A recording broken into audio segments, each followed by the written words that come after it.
Bismillahirrahmanirrahim. Alhamdulillahirabbil alamin wa bihi nasta'inu ala umuri dunya waddin. Wassalatu wassalamu ala asrofil anbiya'i wal mursalin Sayyidina Muhammadin wa ala alihi wa sahbihi ajma'in. Amma ba'du.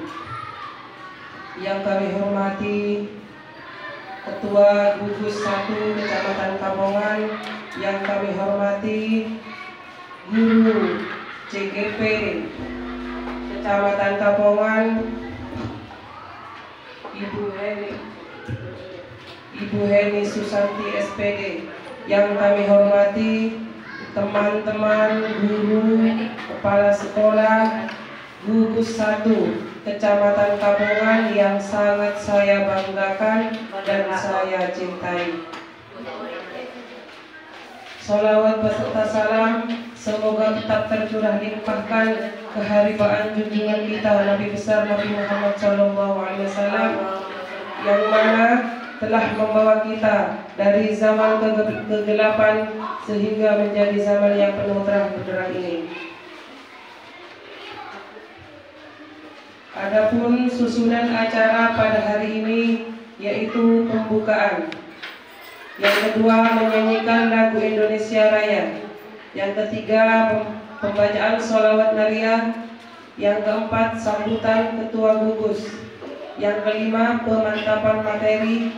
Yang keenam, penutup atau doa.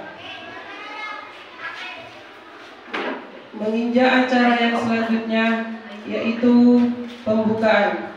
Kami buka acara hari ini dengan pembacaan Ummul Kitab ila hadratin Nabi Mustafa Sayyidina Muhammad sallallahu alaihi wasallam wa ala alihi wa sahbihi wa azwajihi wa dhurriyyatihi wa ahli baitihi minal awliya wal mursalin. Syai'ulillahi lahumul Fatihah. A'udzu billahi minasy syaithanir rajim. Bismillahirrahmanirrahim. Alhamdulillahirabbil alamin. Arrahmanir rahim. Maliki yaumiddin. Iyyaka na'budu wa iyyaka nasta'in. Ihdinas siratal mustaqim. Siratal ladzina an'amta 'alaihim ghairil maghdubi 'alaihim waladdallin. Amin. Acara selanjutnya yaitu menyanyikan lagu Indonesia Raya. Kepada Ibu Ainul Izzatillah kami persilahkan.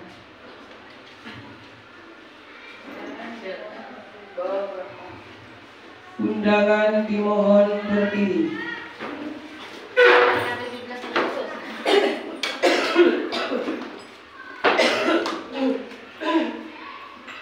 Marilah kita bersama-sama menyanyikan lagu Indonesia Raya dengan hitungan yang 4.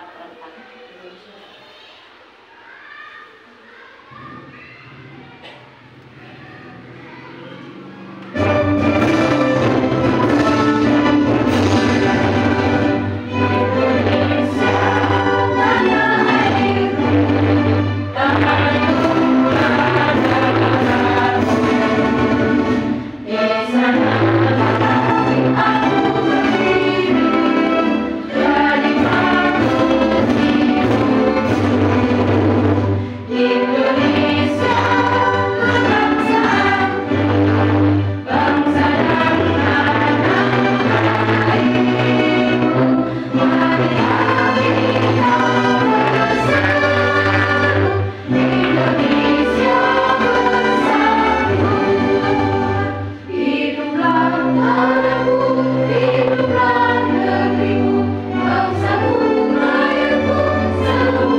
Hadirin dimohon duduk kembali.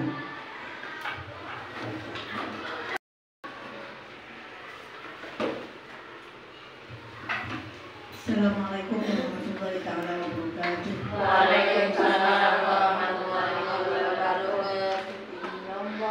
Malaikatahu yusholluna 'alan nabi. Ya ayyuhalladzina amanu shallu 'alaihi wa sallimu taslima. Allahumma sholli sholatan Kamilatan wa sallim salaman tamman ala sayyidina Muhammadin alladzi tanallu bihi al-'uqad wa tanfariju bihi al-kurab wa tuqta bihi al-hawaij wa tunalu bihi ar-raqaib wa husnul khawatim wa yustasqa al-ghamam bi wajhil karim wa ala alihi wa sahbihi fi kulli lamhati wa nafasin bi adadi kulli ma'lum. Allahumma sholli sholatan kamilatan wa sallim salaman tamman ala sayyidina Muhammadin alladzi tanallu bihi al-'uqad wa tanfariju bihi al-kurab wa tuqta bihi al-hawaij wa tunalu bihi ar-raqaib wa husnul khawatim wa yustasqa al-ghamam bi wajhil karim wa ala alihi wa sahbihi fi kulli lamhati wa nafasin bi adadi kulli ma'lumin. Pada Ibu Zainab kami persilakan.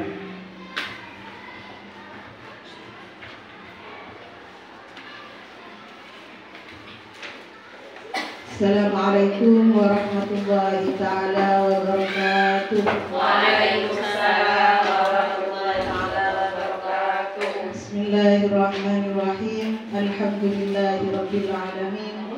Assalatu wassalamu ala asyrafil anbiya wal mursalin sayyidina Muhammadin wa ala alihi wa sahbihi ajma'in. Yang kami hormati segenap pengurus gugus 1 dan yang kami hormati seluruh kepala sekolah dan rekan-rekan guru yang tergabung dalam gugus 1. Pertama-tama marilah kita memanjatkan rasa puja dan puji syukur kehadirat Allah Subhanahu wa taala yang mana pada pagi hari ini kita diberi kesehatan, diberi nikmat sehat, dan sempat sehingga kita dapat berkumpul dalam rangka acara rapat rutin gugus 1 dalam keadaan sehat walafiat. Yang kedua kalinya sholawat dan salam semoga senantiasa tercurah limpahkan keharibaan junjungan kita Nabi besar Muhammad sallallahu alaihi wasallam yang telah membawa kita dari alam kebodohan menuju alam yang penuh dengan ilmu pengetahuan seperti yang kita rasakan saat ini. Alhamdulillah, kami yang pertama mengucapkan banyak-banyak terima kasih kepada semua kepala sekolah dan rekan guru yang telah menyempatkan untuk hadir dalam acara rapat rutin gugus pada hari ini yang bertempat di TK 01 Muslimat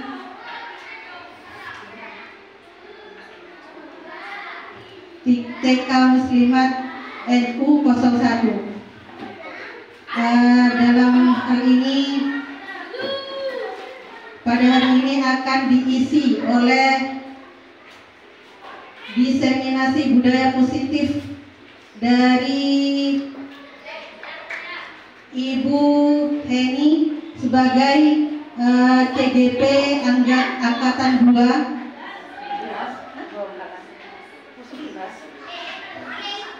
Mohon maaf, CGP Angkatan 11. Semoga apa yang akan disampaikan kita jangan melihat yang menyampaikan, akan tetapi yang akan disampaikan. Mudah-mudahan apa yang akan disampaikan akan menjadi tambahan ilmu bagi kita, tentunya ilmu yang barokah sehingga kita dapat menyalurkan ilmu yang kita dapat dan kita terapkan pada anak didik kita di sekolah dan di lembaga kita masing-masing. Hanya itu yang dapat kami sampaikan. Selanjutnya, setelah doa, waktu dan tempat kami serahkan sepenuhnya kepada Ibu Heni untuk menyampaikan materinya. Akhirul kalam, Assalamualaikum warahmatullahi taala wabarakatuh.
Warahmatullahi wabarakatuh.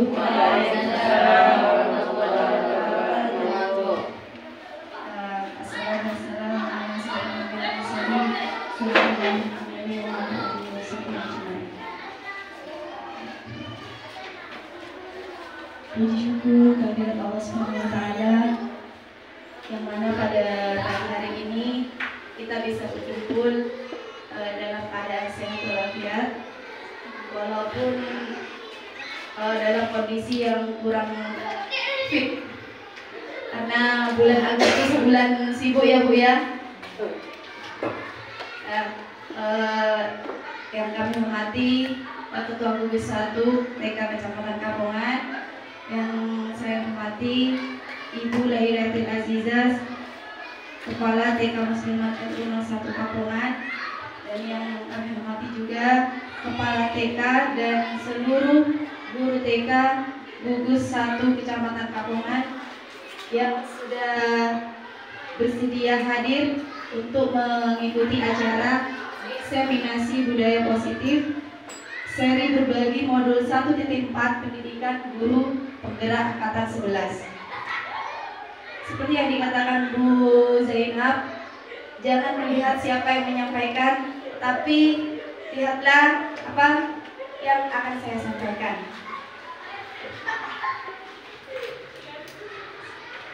Jangan terlalu resmi ya Bu ya. Yuk kita santai, serius. Ilmu yang saya bagikan bisa tersampaikan kepada ibu-ibu dan bapak. Gimana kalau tepuk semangat dulu biar tidak tegang ya.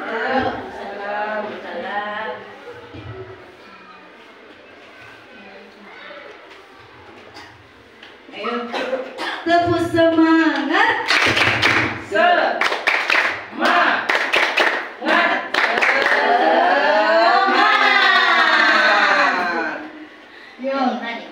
Tepuk 1, yes. Tepuk 2, okay. Tepuk 3, tepuk 1, okay. Tepuk 2, okay. Tepuk 3, semangat. Tepuk 4, konsentrasi. Tepuk 5, siap belajar. Gugus 1, yes. Terima kasih. Ini ingin berbagi tentang modul 1.4, di mana 1.4 itu ada modul yang berjudul budaya positif. Apa itu budaya positif? Silakan.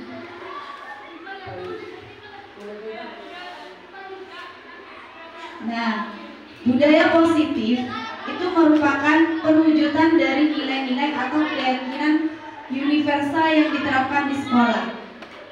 Contohnya seperti apa, Ibu? Kebiasaan positif seperti berdoa sebelum sesudah belajar. Ya, benar, berdoa sebelum dan sesudah belajar, bersalaman, terus pembiasaan kata ajaib, terus 5S.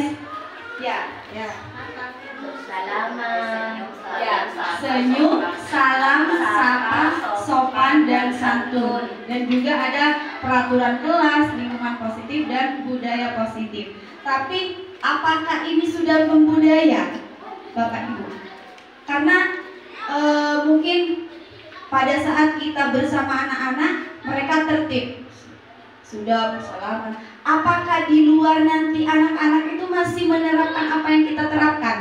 Nah, itu yang akan kita bahas bersama, yang namanya budaya positif.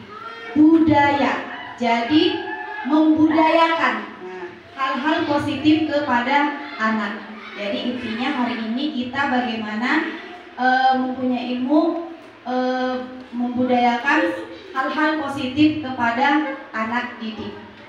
Lanjut, Bumi.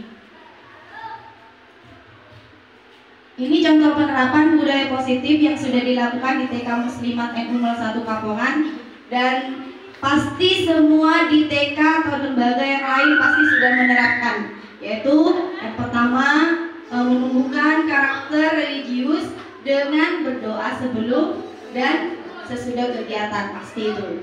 Terus yang berikutnya kebiasaan sholawat, sifat wajib bagi Allah, asmaul husna, terutama di lembaga Islaman, nah ini Islam. Terus gotong royong dalam membersihkan kelas. Terus pembiasaan 5S dan pembiasaan 4 kata ajaib. Seperti maaf, langsung nyanyikan aja ya. Kalau berbuat salah bilang maaf. Kalau butuh bantuan bilang tolong. Kalau dapat hadiah ucap terima kasih. Kalau kau mau lewat ucapkan permisi. Nah, itu benar-benar sesuatu yang ajaib bagi anak-anak, walaupun hanya sekedar 4 kata ajaib, tapi benar-benar bisa membuat anak-anak itu senang. Terus lanjut, Bumi. Nah, ini yang akan kita bahas dalam diseminasi hari ini, yaitu ada 6 topik. Yang pertama, topik 1, disiplin positif dan nilai-nilai kebajikan universal. Yang topik 2, teori motivasi, hukuman dan penghargaan dan restitusi. Topik 3, ada keyakinan kelas. Topik 4, kebutuhan dasar manusia dan dunia berkualitas. Topik 5 posisi kontrol. Dan topik 6 itu segitiga restitusi. Ini agak susah, restitusi. Nah, saya mau tanya dulu. Ini ada pertanyaan pemantik untuk kita belajar diseminasi positif. Silakan, Bumi. Setuju tidak? Hukuman dapat mendisiplinkan anak. Yang setuju? Ya, Bu Aja setuju. Hukuman dapat mendisiplinkan anak. Berarti yang lain? Tidak setuju. Tidak setuju. Yuk, lanjut. Pemberian hukuman dengan hal positif seperti membaca atau membersihkan halaman sekolah dapat meningkatkan disiplin anak. Setuju atau tidak? Setuju. Ada yang setuju? Yang tidak setuju. Ya. Kita nanti bisa mencari jawabannya sendiri. Yuk. Lanjutnya, Bumi. Memberi, ini yang sering kita lakukan. Memberi penghargaan dapat meningkatkan motivasi belajar anak. Setuju. Coba acungkan yang setuju. Banyak yang setuju ya. Berarti memberikan penghargaan pada anak itu meningkatkan motivasi belajar. Nah, kita next. Nah, itu yang akan kita bahas, yang akan kita cari jawabannya. Topik yang pertama, disiplin positif dan nilai-nilai kebajikan universal. Silakan Bapak Ibu bergandeng, berdua, duduk berdua. Bisa ke teman di belakangnya. Yang penting berdua. Berdua, silakan. Ayo, jadi di sini.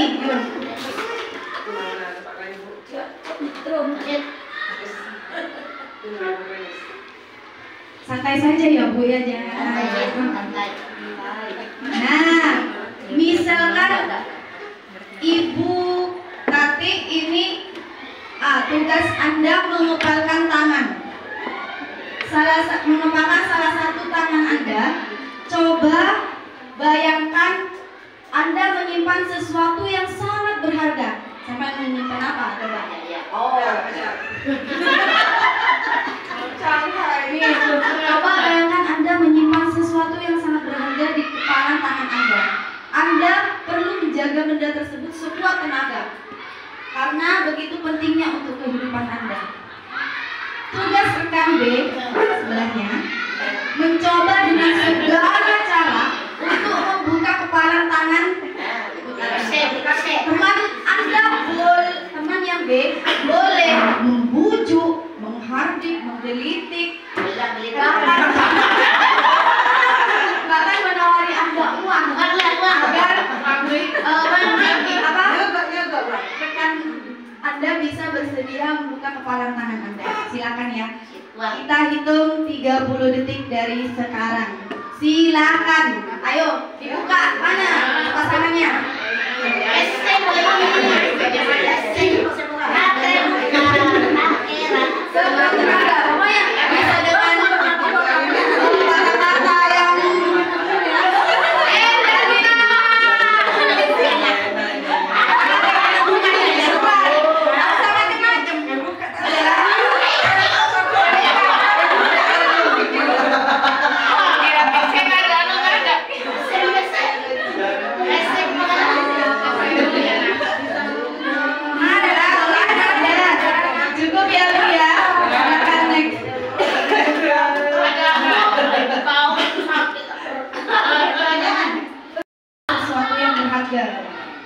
Selanjutnya, dalam kegiatan ini sesungguhnya siapa yang memegang kendali atau kontrol yang membuka atau menutup kepalan tangan? Ya, siapa yang mengontrol? Diri sendiri. Ya, benar sekali Bu. Diri sendiri. Ya, diri sendiri. Begitupun dengan anak. Anak itu yang memegang kendali itu mereka sendiri. Coba lanjut. Jadi sekeras apapun jawabannya, tentu kita sendiri yang memegang kontrol atas kepalan tangan kita. Apakah kita membuka atau menutup kepalan tangan kita, tergantung pada diri kita masing-masing sesuai kebutuhan dasar kita saat itu. Paham sampai sini ya Bu ya? Lanjut. Nah, inilah ada teori kontrol dari Dr. William Glasser, bahwa ilusi itu mengontrol murid. Terus ilusi kritik dan membuat orang merasa bersalah dan menguatkan karakter. Dan ilusi bahwa semua penguatan positif itu efektif dan bermanfaat. Dan ilusi bahwa orang dewasa memiliki hak untuk memaksa. Yuk lanjut.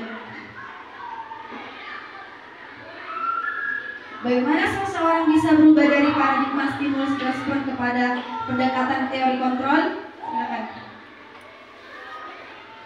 Bila kita ingin membuat kemajuan perlahan, sedikit-sedikit ubahlah sikap atau perilaku Anda. Namun, bila kita ingin memperbaiki cara-cara utama kita, maka kita perlu mengubah kerangka acuan kita.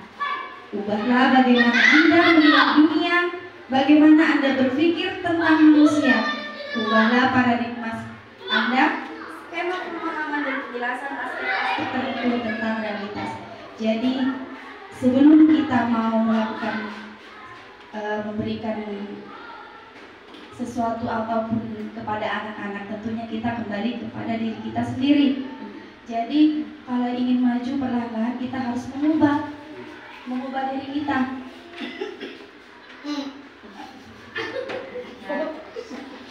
Nih contohnya, kita mencoba mengubah orang agar berpandangan sama dengan kita. Teori kontrolnya, kita berusaha memahami pandangan orang lain tentang dunia. Ini sudah ada di materi ya.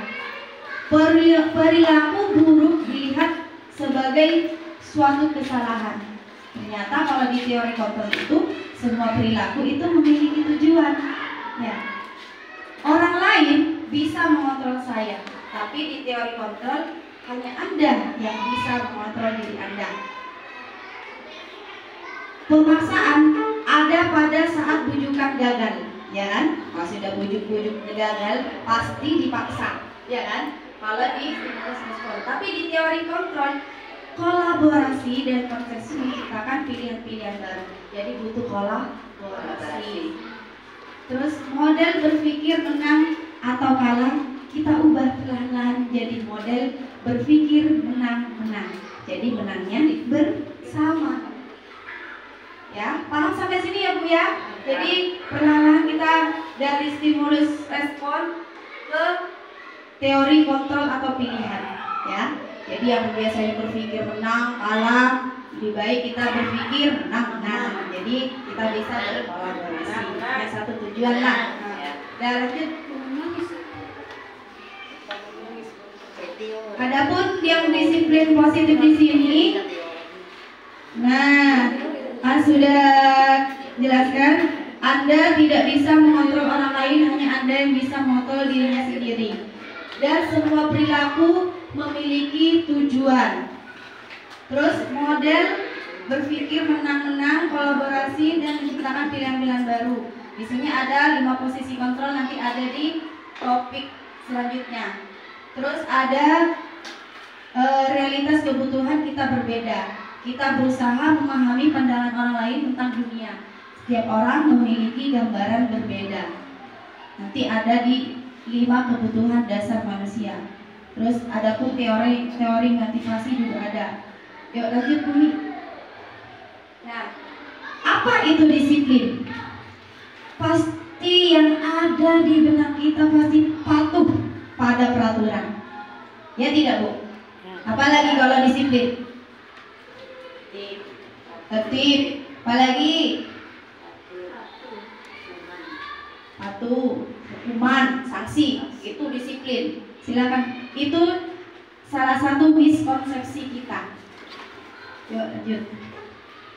Dalam budaya kita, makna kata disiplin dimaknai menjadi sesuatu yang dilakukan seseorang pada orang lain untuk mendapatkan kepatuhan. Kita cenderung menghubungkan kata disiplin dengan ketidaknyamanan. Ya tidak pada anak-anak. Coba anak-anak menjelmi luar. Berlari-lari bebas apa? Ayo itu ketidaknyamanan sudah naik kepada anak-anak. Ya, kita lanjut. Ini sekedar teori ya, berasal dari kata Latin disiplin artinya belajar. Nah, disiplin di sini artinya belajar. Untuk menjadi seorang murid atau pengikut, seseorang harus paham betul alasan mengapa mereka mengikuti suatu aliran ajaran tertentu, sehingga motivasi yang terbangun adalah motivasi intrinsik, bukan ekstrinsik ya. Terus lanjut Bumi. Tujuan positif di bawah tadi. Nah, tujuan dari disiplin positif itu seseorang yang memiliki disiplin diri berarti mereka bisa bertanggung jawab apa yang dilakukannya karena mereka mendasarkan tindakan mereka pada nilai-nilai kebajikan, nilai-nilai kebaikan. Tujuan dari disiplin positif adalah menanamkan motivasi pada murid-murid. yaitu menjadi orang yang mereka inginkan dan menghargai dirinya sendiri dengan nilai-nilai yang mereka percayai. Lanjut. Nah, ini nilai-nilai kebajikan adalah nilai-nilai positif. Tadi kan ada di teori kontrol, setiap perbuatan itu memiliki apa? Tujuan. Nah, dengan mengaitkan nilai-nilai kebajikan ini dari diri seseorang, maka motivasi intrinsiknya itu akan terbangun, Bu, anak-anak. Nah, jadi kalau kita mengaitkan nilai-nilai kebaikan yang diyakini, itu motivasi intrinsiknya akan terbangun, akan menggerakkan motivasi dari dalam untuk mencapai tujuan yang mulia. Itu kata Diana Bosen. Nilai-nilai kebajikan yang ingin dicapai oleh setiap anak Indonesia sekarang kita kenal dengan apa, Ibu? Profil pelajar Pancasila. Ada yang tahu? Hafal ya? Beriman, bertakwa kepada Tuhan Yang Maha Esa, mandiri, bernalar kritis, berkebinekaan global, bergotong royong dan kreatif. Ini harus benar-benar paham tentang pelajar Pancasila. Silakan.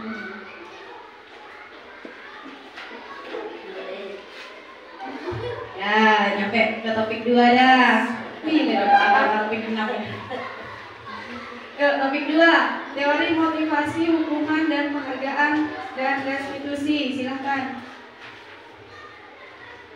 Nah, ini Bu, teori motivasi perilaku manusia.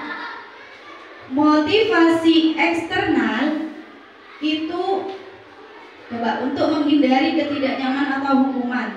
Apa yang akan terjadi apabila saya tidak melakukannya? Itu termasuk motivasi eksternal. Yang kedua, untuk mendapatkan imbalan dari orang lain atau institusi, apa ya yang akan mendapatkan bila saya melakukannya? Itu motivasi apa? Eksternal. Sedangkan ini untuk menghargai diri sendiri, saya akan menjadi orang yang seperti apa ya bila saya melakukannya? Nah, ini dia motivasi internal, yaitu tujuan dari disiplin positif. Anak-anak itu diberi motivasi internal, bukan eksternal. Kalau kita, saya juga awalnya kebanyakan yang nomor 2, Bu.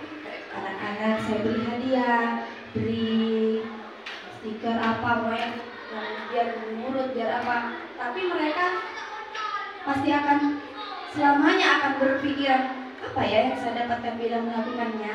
Nah, kalau dengan motivasi internalnya, saya akan menjadi orang yang seperti apa bila saya melakukannya.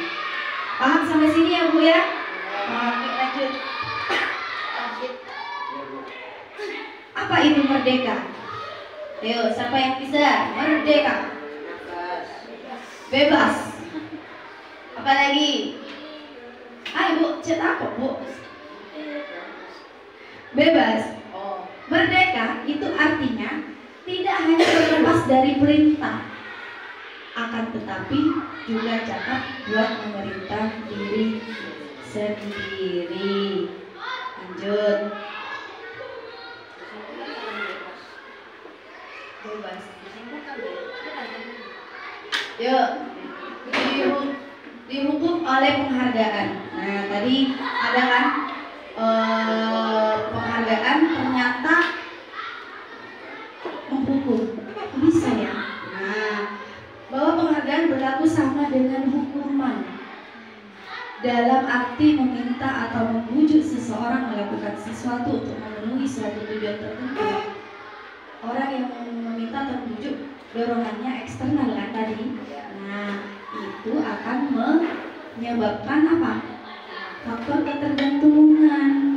Guru mengambil hadiah, tidak didengarkan ya. Inilah beberapa dampak dari pemberian penghargaan. Pengaruh jangka pendek dan jangka panjang. Penghargaan menghukum, terus mengurangi ketepatan, tidak efektif, Terus penghargaan merusak hubungan. Kok bisa penghargaan merusak hubungan? Setong EBRI, setong mata EBRI. Jadi anak-anak, saya udah dikasih sama guru ya. Iya. Penghargaan mengurangi kualitas. Penghargaan mematikan kreativitas. Dan terakhir, penghargaan mengurangi motivasi intrinsik. Sampai di sini berarti kita mulai paham ya Bu ya, apa yang harus kita terapkan ke anak didik kita, yaitu motivasi intrinsik, motivasi dalam diri anak. Yuk lanjut. Bentuk program kebajikan atau apresiasi. Dalam memberikan apresiasi atau pengakuan itu perlu diingat. Nah, beberapa nih ada. Beri pengakuan secara khusus. Jadi kalau khusus apa? Misalkan kalau khusus berarti tidak dikasihkan intinya. Jadi anak yang mau diberi penghargaan itu dipanggil ya khusus. Mana boleh lupa kedua. Iya. Terus beri pengakuan secara pribadi. Terus beri pengakuan ke semua murid secara bergantian. Dan nanti ya besok beri pengakuan secara konsisten.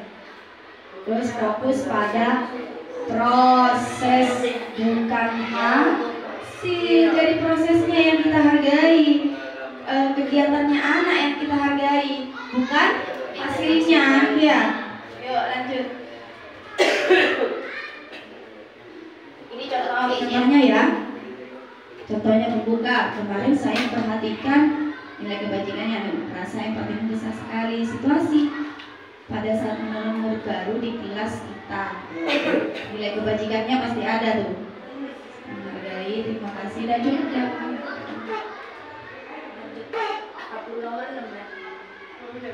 Nah, ini coba dijawab dulu Bu. Ayo diaktifkan dulu. Yuk, mencatat 100 kali di dalam buku kalimat. Saya tidak akan terlambat lagi.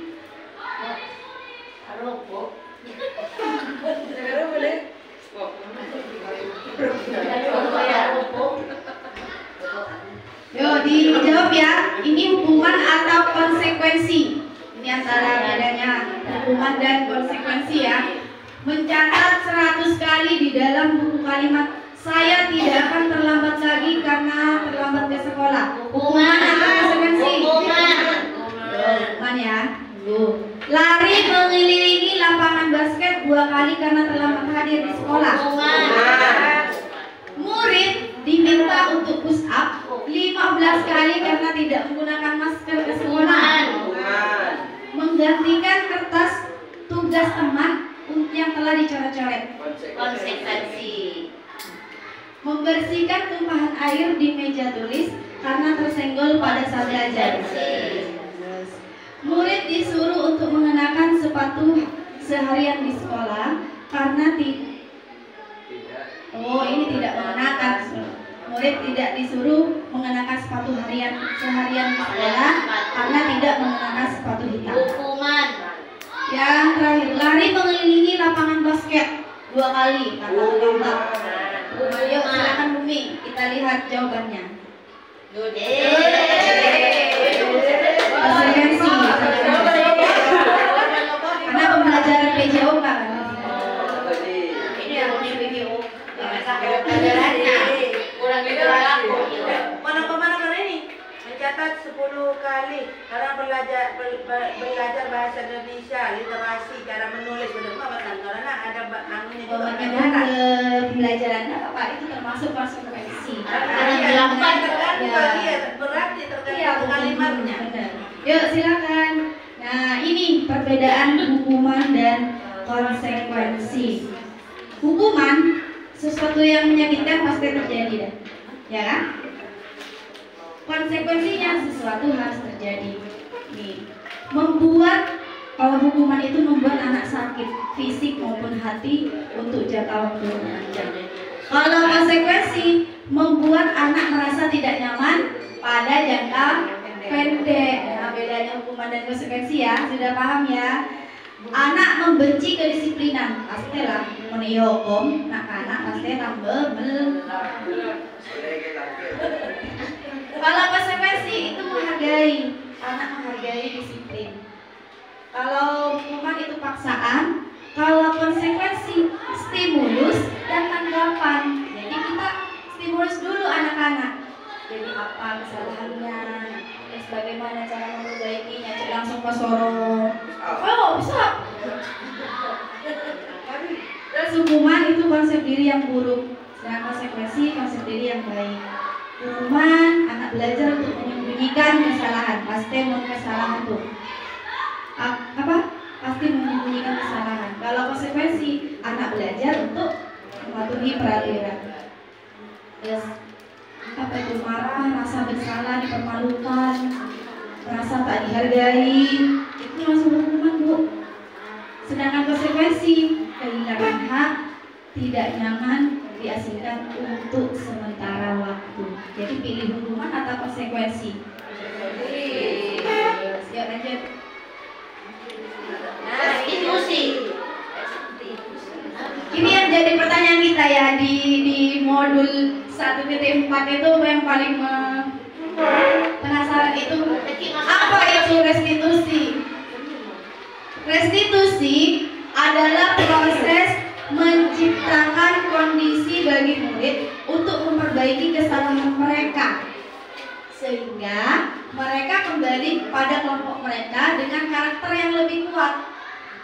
Restitusi juga merupakan proses kolaboratif yang mengajarkan murid mencari solusi untuk masalah mereka dan membantu murid berpikir tentang orang seperti apa yang mereka ingin menjadi tujuan mulia, bagaimana mereka memperlakukan orang lain. Itulah restitusi, menciptakan kondisi bagi murid untuk memperbaiki kesalahannya ya. Terus mencari solusinya sendiri. Silakan. Sudah tahu restitusi? Apa Bu tadi restitusi? Tahu. Nah, tadi hukuman dan konsekuensi kan ya. Bedanya ya. Ini sekarang ada perbedaan sudah. Tadi ada hukuman, konsekuensi, restitusi. Yang hukuman itu merupakan identitas gagal sudah. Jadi jauhi hukuman. Jadi sudah keluar dari sini ada imulah pula kalau hukum anak-anak. Tahu, tapi ikut. Jadi ya saya baca harus dirubah kalimatnya. Nah, kalimatnya saya rubah. Kalau mengancam. Nah, bukan mengancam. Itu ancaman. Tadi sifat mengancam.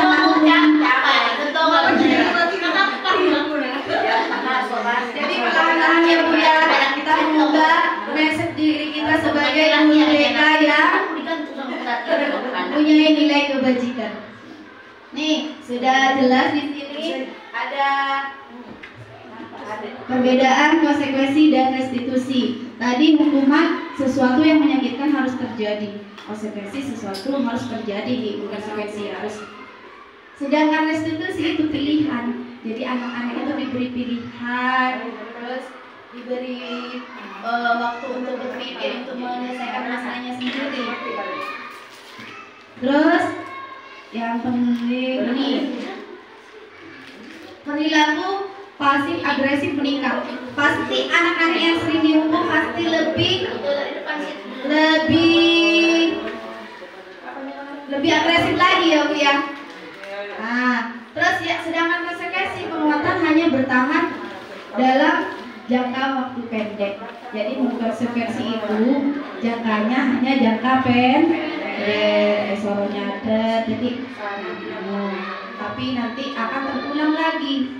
Jadi kalau konsekuensi, kalau restitusi masalah terpecahkan. Terus nih yang terakhir, murid anak membenci peraturan tadi. Murid menghormati peraturan yang konsekuensi, sedangkan restitusi menghormati dirinya sendiri dan orang lain. Itulah tujuan restitusi. Lanjut dulu. Mengalir Ci. Pokok kita macam nak tak kira karena apa? Gantung bangun jadi Ci.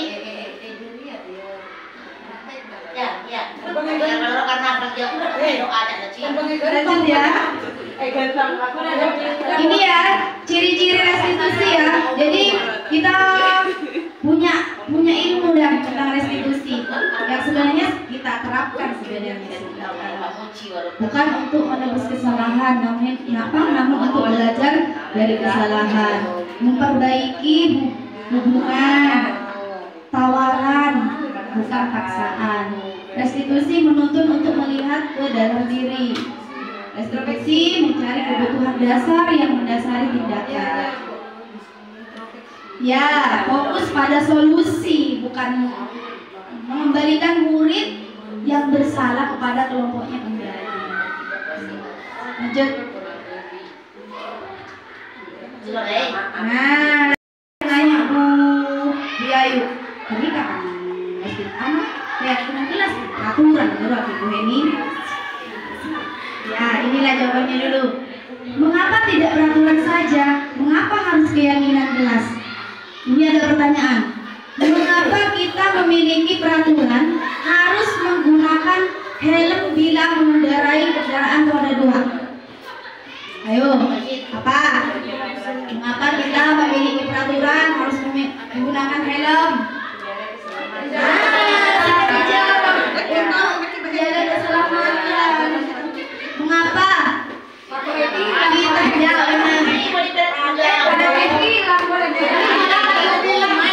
tapi ya kalau motivasi intrinsik apa biasanya? Menjaga keselamatan.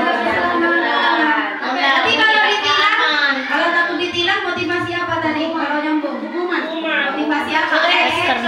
Intrinsik dari luar atau apa? Iya, tapi namanya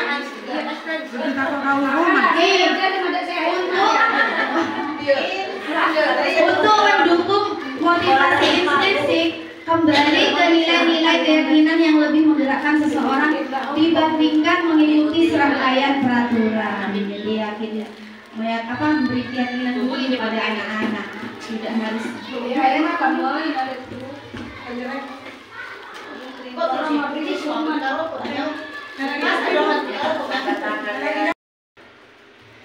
Kita lanjut ya Bu ya. Ya, bagaimana membuat keyakinan kelas? Yang pertama biasanya itu berdiskusi memunculkan peraturan-peraturan dulu. Jadi peraturan dimunculkan dulu. Tidak boleh datang terlambat. Tidak boleh membuang sampah pada tempatnya. Kebanyakan kalau peraturan pasti lebih ke larangan ya, peraturan. Kemudian yang kedua, langkahnya mengubah peraturan-peraturan menjadi kalimat positif. Ya, benar kan? Jadi misalkan tidak boleh datang terlambat. Itu kita mengubah kalimat positif. Tidak bolehnya itu dihilangkan. Gimana? Ya benar, hadir tepat waktu. Terus yang misalnya yang kedua, tidak boleh membuang sampah sembarangan. Jaga membuang sampah pada tempatnya. Kebersihan. Jaga masker. Jaga kebersihan. Dokter tidak boleh. Benar ya, bisa ya mengubah peraturan-peraturan menjadi kalimat positif. Yang langkah ketiga, menyarikan peraturan-peraturan dari nilai kebajikan. Jadi setelah kita memberi pola ke anak-anak, hadir tepat waktu, berarti kita untuk apa anak-anak? Kalau misalkan hadir tepat waktu itu berhubungan dengan apa? Iya, disiplin. Jadi anak-anak itu juga harus diberi nilai-nilai keyakinan dalam dirinya. Oh, berarti kalau saya hadir tepat waktu kita disiplin. Nah, yang kedua coba menjaga kebersihan. Kalau menjaga kebersihan itu biasanya untuk apa? Biar kita apa anak-anak? Iya, sehat, bersih. Benar kan ya? Bisa ya Bu ya? Jadi tidak hanya sekedar kita memberikan peraturan. Kalau peraturan itu mudah, anak-anak lupa ya kan? Kalau kita libatkan anak-anak untuk membuat keyakinan kelas, insya Allah mudah-mudahan anak-anak bisa punya keyakinan dalam dirinya. Nah, yang keempat ya, berdiskusi mengenai gambaran perilaku yang mencerminkan keyakinan kelas. Terus langkah 5, berdiskusi mengenai peran seluruh warga sekolah. Jadi kalau misalkan hadir tepat waktu, itu perannya siapa? Murid. Benar. Tidak hanya murid, tidak hanya guru, tapi semua warga sekolah. Jadi anak-anak itu tahu perannya. Tidak hanya sekedar berperaturan. Saya sebagai murid berarti harus hadir tepat waktu. Terus disiplin, karena harus disiplin. Yang ke tepat waktu. Ya. Yang langkah terakhir meninjau ulang keyakinan kelas ke waktu. Coba.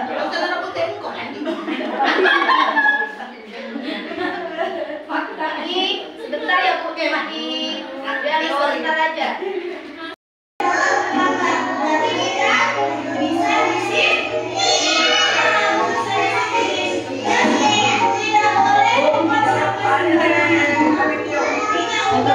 Fotografernya.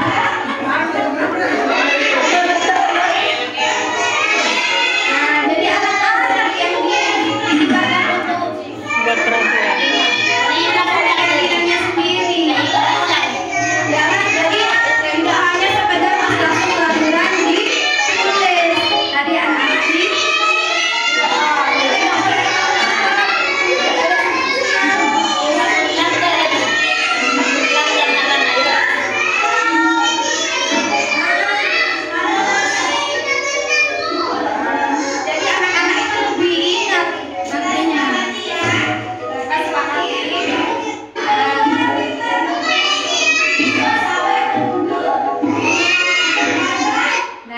sebagai guru kan pastinya kreatif ya, apalagi guru TK.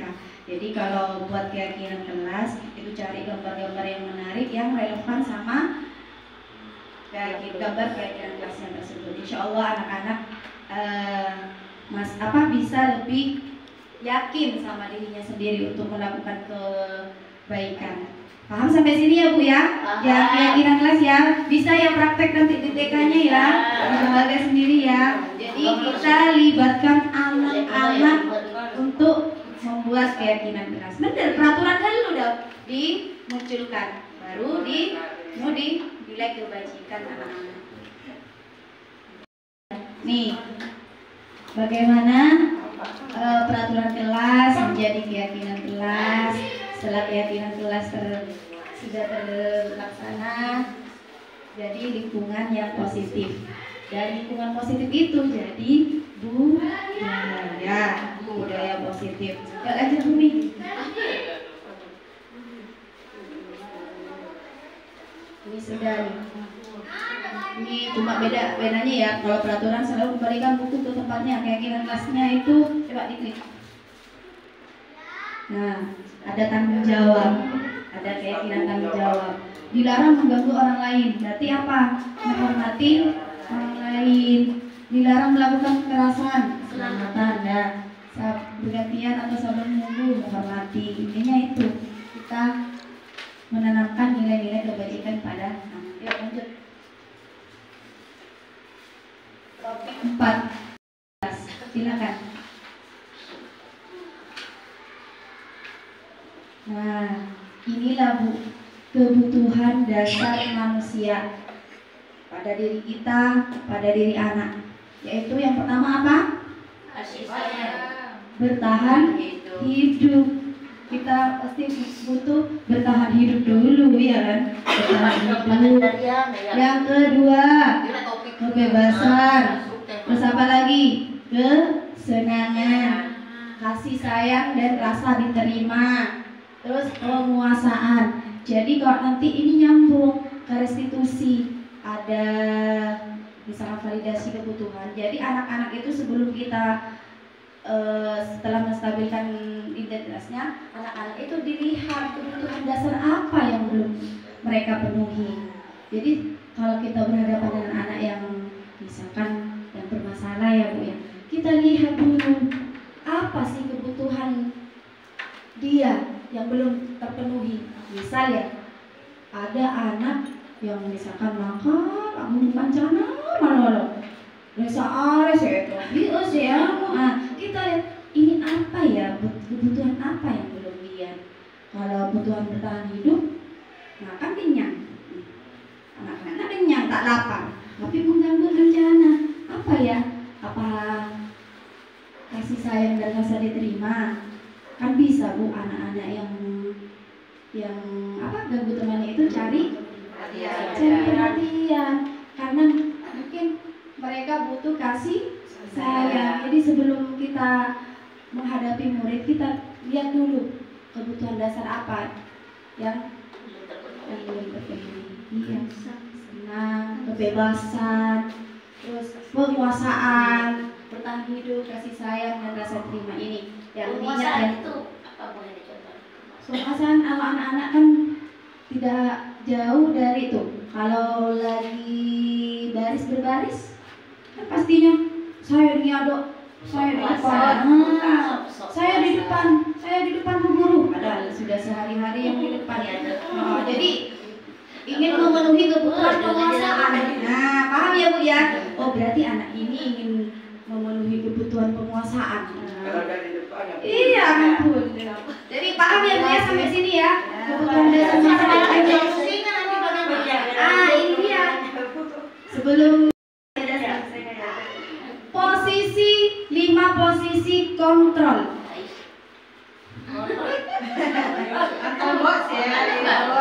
Sebelum ke ini ya, ini ada video sebentar.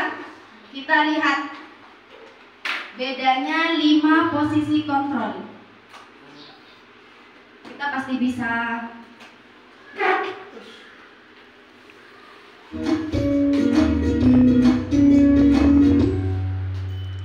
Salam bahagia Ibu dan Bapak Guru hebat.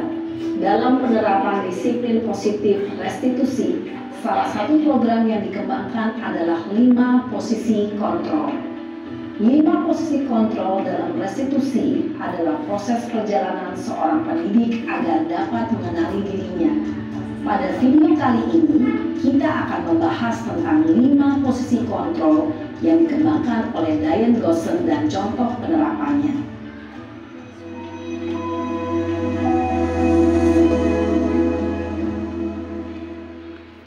5 posisi kontrol itu adalah 1.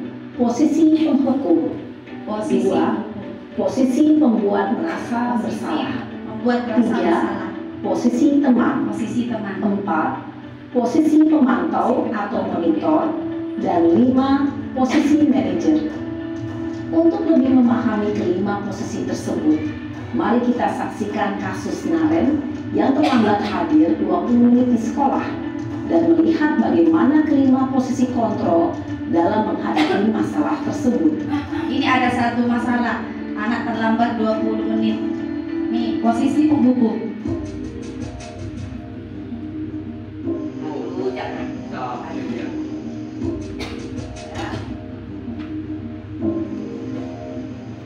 Naren, Siapa yang di sini? sini kamu. Bujuk. Selalu terlambat. Kamu deh, pasti terlambat. Maaf Bu, saya Apa? Apa coba? Alasan kamu apa lagi? Kapan sih kamu tidak terlambat? Tidak memberi kesempatan. Malas sekali ya kamu jadi anak. saya Dasar pemalas. Gak kapok-kapok sih kamu. Sudah berapa kali terlambat? Sana, kamu keliling lapangan basket 2 kali. kenapa saya harus keliling lapangan basket Bu? Kenapa? Kamu melawan ibu? Berani-beraninya jawab. Sudah terlambat, masih berani jawab pula. Sekarang, keliling lapangan basket 5 kali sekalian. Biar kapok. Cepat, pergi sana ke lapangan basket. biasanya berbicara dengan nada tinggi, menghardik, menunjuk-nunjuk, menyakiti, dan menyindir. Hukuman bisa berupa fisik maupun psikis. Ibu dan bapak guru hebat. Dampak yang terjadi pada murid ketika guru berada pada posisi penghukum adalah murid cenderung akan memberontak, bahkan menyimpan dendam. Tidak suka, Mas. Kalau guru TK jarang ya, Tidak ada. kalau guru TK. Ini membuat Ayat hukum. ini membuat rasa bersalah. Bedanya. Apa Ibu? Naren, kamu kenapa terlambat lagi, Nak? Ya Tuhan, Naren. Kamu senang ya bikin ibu susah ya? Oh, kamu terlambat lagi. Nanti Rasa ibu bersalah dibikin sama anak-anak. sekolahnya. Disangka ibu tidak bisa membina kamu. Duh, gimana ini? Maaf Bu. Duh, Gusti Naren. Kamu suka ya kalau ibu ditegur bapak kepala sekolah? Terus, sekarang ibu harus tulis apa ini di buku absen? Ini kamu sudah sering terlambat loh. Ibu harus apa coba? Maaf Bu. Maaf sekali. Ya sudah, lain kali jangan bikin ibu susah lagi ya, Nak ya. Ibu tidak akan kuat lagi kalau kamu begini terus. Bisa jantungan kalau ibu tegur bapak kepala sekolah. Sana cepat, kelas. Maaf ya Bu. Maaf Kenapa dia sekali. sih bikin ibu Tati, Bu? Posisi pembuat rasa bersalah berbicara dengan nada tenang, cenderung lembut. Namun kata-kata yang diutarakan membuat murid merasa menjadi orang yang gagal, memandang buruk dirinya sendiri, merasa tidak berharga, dan tidak sanggup membahagiakan orang lain. Ketika guru mengambil posisi pembuat rasa bersalah, murid akan menganggap dirinya yang bersalah dan ia akan menyimpan emosi negatif tersebut di dalam dirinya. Ini posisi teman.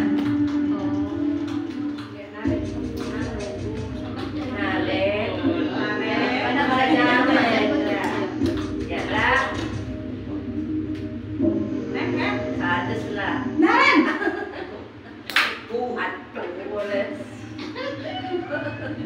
Selamat pagi Bu. wah, sudah jam berapa ini, Nak? Terlambat lagi ya, sayang. Iya Bu. Habis ibu saya lupa bangunkan saya Bu. Kamu malah menyalahkan ibu kamu. Kamu bukannya anak yang larinya paling kencang. Kok terlambat sih? Iya Bu. Saya memang terlambat bangun tadi. Jadi biarpun saya lari kencang, tetap gak kekejar Bu. Ya sudah sana, nanti lain kali larinya lebih kencang lagi ya. Biar gak terlambat lagi. Bikin seneng ibu, demi ibu. Bisa kan? Bisa Bu. Ya sudah sana masuk kelas. Ibu beresin urusan absen kamu. Kamu ini ada-ada saja.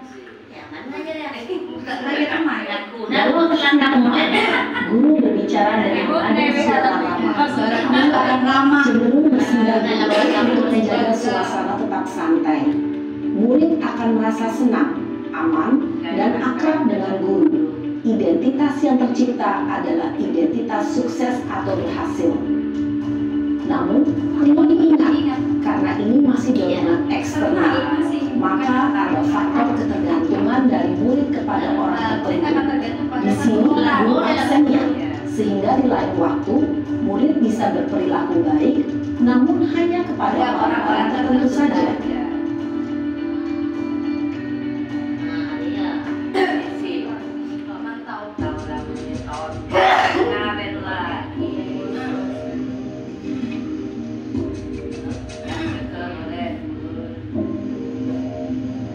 Naren,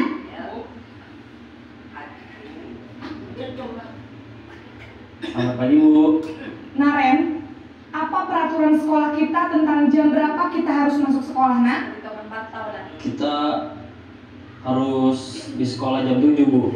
Iya betul, sekarang sudah jam 7.20. Naren sudah tahu konsekuensinya jika terlambat hadir. Paham, Bu. Saya harus tinggal kelas pas jam istirahat selama 20 menit. Iya benar, konsekuensinya demikian. Jadi nanti jam 9.30 pas istirahat, kamu harus tinggal di kelas, kerjakan tugas tambahan untuk ketertinggalan kamu, ya? Baik, Bu. Posisi pemantau mengandalkan penghitungan atau data untuk mengontrol murid. Guru mengarahkan murid berdasarkan peraturan dan konsekuensi. Seorang pemantau menunjukkan bahasa tubuh dan ekspresi wajah yang datar dan cenderung formal. Nah, coba bedakan.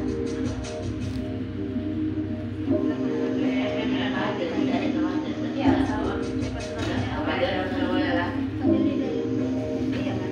Naren!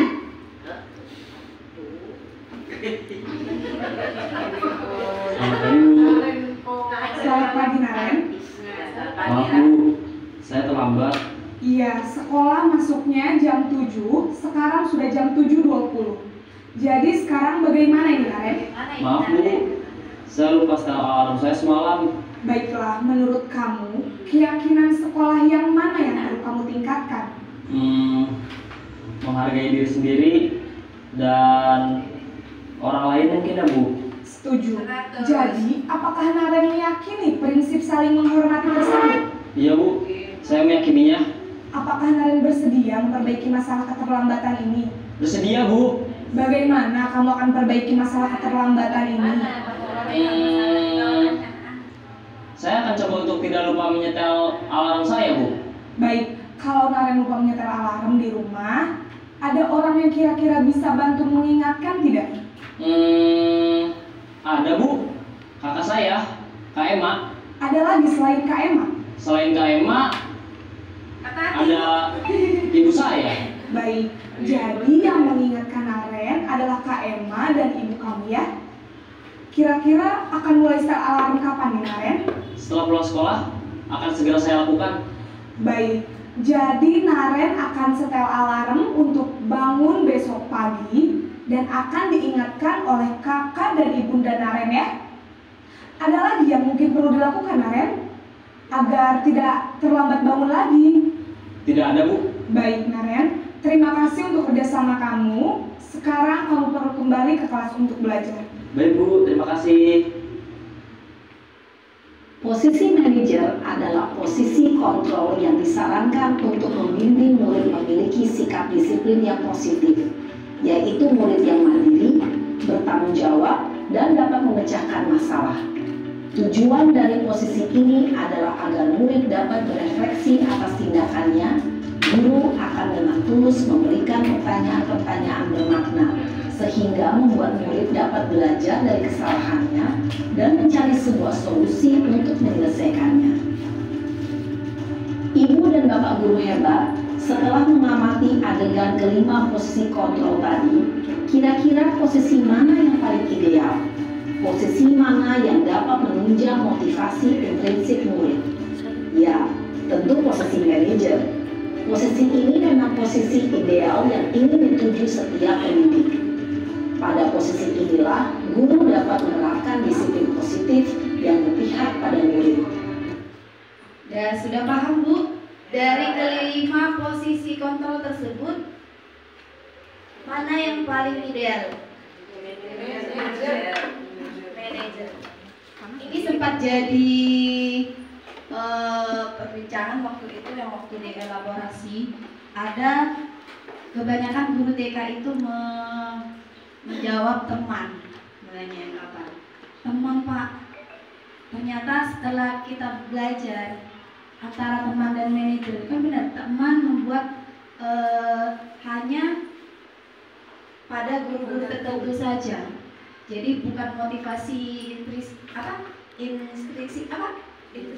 tapi ke ekstrinsiknya. Jadi karena guru, mereka berbuat baik karena guru, bukan dari dirinya sendiri. Sedangkan yang manajer itu menghargai dirinya sendiri, cari mencari solusi sendiri. Jadi anak-anak bisa memperbaiki dengan caranya mereka sendiri. Jadi kita di antara 5 posisi kontrol di mana Bu? Bapak Ibu yang kita pilih? Kurang keras. 5 posisi kontrol yang kita pilih yang mana Ibu-ibu? Manajer. Kita di sini belajar sama-sama belajar di posisi manajer.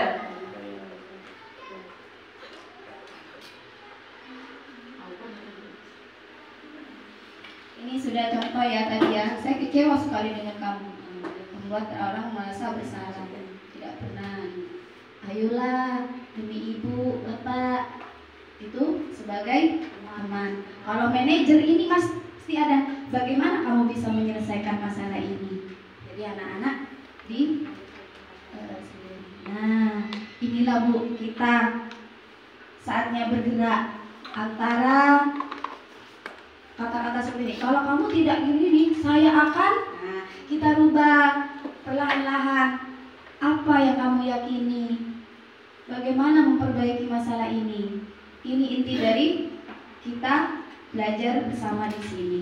Perlahan-lahan kita ubah. Diberi hukuman untuk membuat tidak nyaman menjadi memperbaikinya. Kita berdoa mendapat apa yang kita butuhkan. Paham ya Bu ya? Sampai sini paham? Paham. Lanjut. Topik 6, segitiga restitusi. Jadi ini pasti akan ada hubungannya dengan 5 topik yang di depan tadi. Yuk. Apa segitiga restitusi? Tadi restitusi apa? Apa? Itu mengontrol. Nih, di segitiga restitusi ini ada 3 tahapan. Yang pertama, menstabilkan identitas. Yang kedua, validasi kebutuhan. Yang ketiga, menanyakan keyakinan. Yuk, lanjut. Di dalam menstabilkan identitas itu membuat anak-anak itu merasa gagal karena berbuat salah. Melakukan kesalahan ya. Nih, di sini di tahap menstabilkan identitas itu guru berkata berbuat salah itu hal manusiawi, tidak ada yang sempurna. Bapak Ibu guru juga salah. Terus kalau kamu menyalahkan dirimu sendiri terus-menerus, apakah kamu bersikap baik pada dirimu sendiri? Pokoknya intinya menstabilkan identitas itu anak-anak itu membuat anak itu merasa menyesal melakukan kesalahan. Jadi, tak perang kok melakukan kesalahan, tapi ibu guru yang lain. Jadi anak-anak tidak takut duluan. Jadi anak-anak merasa lebih dihargai di sini, maksudnya lebih percaya diri. Coba paham ya? Bisa ya menstabilkan identitas ya? Yuk, yang kita bisa lakukan. Nah, tahap yang kedua itu validasi kebutuhan. Membantu murid mengenali basic need atau kebutuhan dasar yang ingin dipenuhinya ketika melakukan kesalahan itu. Pada dasarnya setiap tindakan manusia tadi punya apa? Bapak Ibu punya tujuan. Pastikan itu. Tujuannya adalah memenuhi kebutuhan dasar. Apa saja tadi kebutuhan dasarnya? Kebebasan, kasih sayang, rasa diterima, kesenangan atau bertahan hidup. Ini kata-kata yang bisa kita terapkan. Kamu bisa saja melakukan hal yang lebih buruk, tapi kamu tidak melakukannya kan? Kamu pasti punya alasan mengapa melakukannya. Nah, jadi anak-anak itu ditanya alasan kenapa berbuat seperti itu. Paham ya Bu ya? Ya. Apakah kamu bisa melakukannya lebih baik besok lagi? Nah, Jadi kita validasi kebutuhannya dulu. Terus lanjut. Nah, yang terakhir itu menanyakan keyakinan kelas. Anak melihat kesalahannya dihubungkan dengan norma sosial atau nilai-nilai yang mendasari manusia berinteraksi dengan orang lain. Jadi kita bisa sambungkan lagi kemana tadi? Keyakinan kelas. Jadi apa nilai kita percaya di kelas? Apa yang kamu rasakan? Kamu melakukan itu, kamu menjadi orang seperti apa? Jadi kita nyambung ke keyakinan kelas. Jadi kalau kita sudah membuat keyakinan kelas, insya Allah nanti kita bisa menjalankan segitiga restitusi. Sebenarnya sudah kita laksanakan sebenarnya. Cuma kita baru tahu istilahnya. Istilah segitiga restitusi. Apa saja segitiga restitusi? Langkah-langkahnya menstabilkan identitas dulu, kemudian validasi kebutuhannya, yang ketiga menanyakan keyakinan. Ini sudah selesai Bapak Ibu materi yang saya kan. Ini bisa Bapak Ibu refleksi tentang kegiatan hari ini. Ini sebelum itu saya beri contoh. Assalamualaikum warahmatullahi wabarakatuh. Sebelumnya terima kasih banyak kepada pemateri hari ini, Ibu Heni Susarti selaku guru penggerak angkatan 11. Terima kasih banyak atas segala ilmu yang telah disampaikan di kegiatan diseminasi budaya positif pada hari ini. Ada beberapa poin, 3 poin yang hari ini benar-benar saya pahami dan mudah-mudahan nanti bisa dipraktekkan. Ada perubahan di lembaga saya khususnya, di mana mungkin kalau selama ini kita kalau peserta didik atau murid-murid mengalami atau mendapatkan kita beri tugas atau melakukan sesuatu, mereka mendapatkan sesuatu yang baik, lalu kita berikan hadiah atau penghargaan. Ternyata di kegiatan diseminasi ini, di budaya positif ini, ternyata penghargaan itu justru tidak meningkatkan motivasi belajar bagi anak. Saya kira memang iya sih. Anak-anak itu lebih ketergantungan menurut saya. Jadi mereka mengerjakan sesuatu, melakukan sesuatu positif hanya karena ingin diberi hadiah. Ini benar yang saya alami. Nah, terima kasih banyak pada hari ini. Mungkin hari ini akan bisa merubah kami selaku pendidik juga teman-teman yang lain tentunya. Itu saja mungkin dari saya. Lebih kurangnya mohon maaf. Wassalamualaikum warahmatullahi wabarakatuh. Waalaikumsalam. Saya sampaikan dan saya bagikan bisa bermanfaat untuk diri kita sebagai pendidik dan untuk lembaga, terutama untuk murid kita. Karena tujuan pendidikan guru penggerak adalah memberikan pelayanan yang optimal, memberikan pendidikan yang berpihak pada murid. Jadi tujuannya untuk murid dan murid. Terima kasih, saya sampaikan. Wassalamualaikum warahmatullahi wabarakatuh.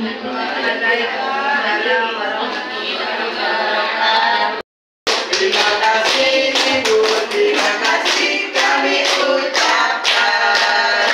Salam, terimalah salam dari kami yang ingin maju bersama-sama. Salam, terimalah salam dari kami yang ingin maju bersama-sama.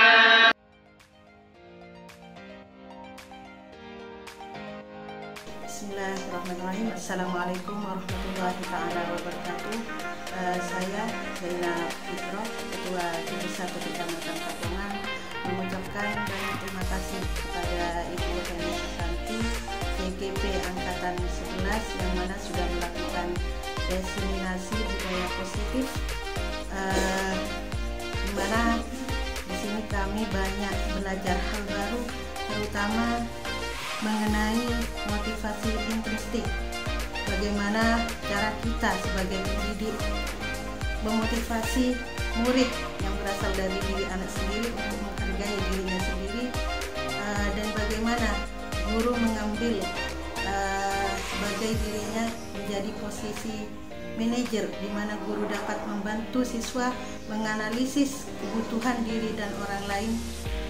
Di sini juga kami mengetahui bermacam dari segitiga restitusi yang meliputi pertama menstabilkan identitas, yang kedua validasi, dan yang ketiga menanyakan keyakinan. Di sini juga kami belajar bagaimana anak-anak itu dapat membuat keyakinan kelas, di mana peraturan tersebut akan menjadi motivasi bagi anak, bukan menjadi beban bagi anak, karena di keyakinan kelas ini anak-anak membuat sendiri dengan membuat peraturan yang dibuat oleh anak-anak sendiri, sehingga apa yang mereka kerjakan itu menjadi kegiatan yang menyenangkan, disiplin yang menyenangkan bagi anak-anak. Juga hal yang menjadi paradigma saya sebagai pendidik khususnya mengenai disiplin positif ini. Terima kasih sekali lagi buat Bu Heni Susanti. Mudah-mudahan ilmu yang diberikan menjadi ilmu yang barokah, ilmu yang bisa kami terapkan kepada anak didik kami di sekolah kami dan lembaga kami masing-masing. Terima kasih sekali lagi. Akhirul kalam. Assalamualaikum warahmatullahi taala wabarakatuh.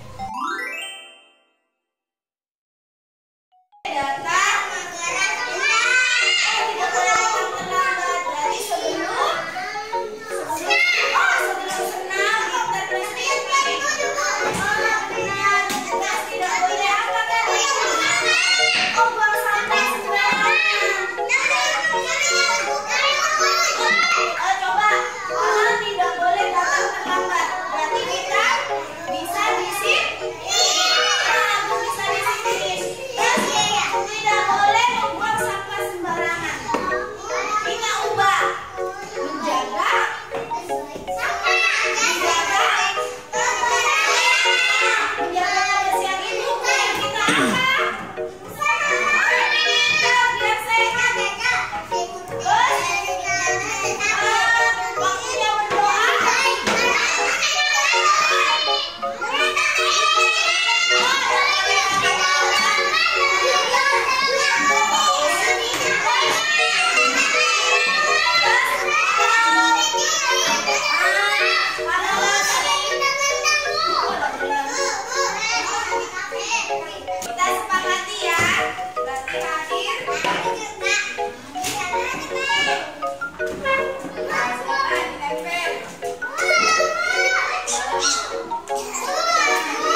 tanda tangan. Bagaimana tanda tangannya Bagas?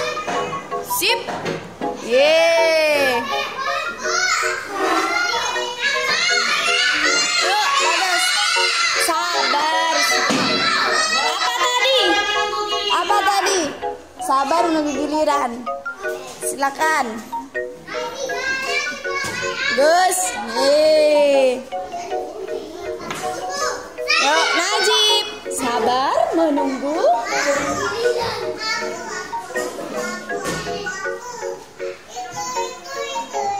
Bagus tanda tangannya Najib. Yuk, Saukil.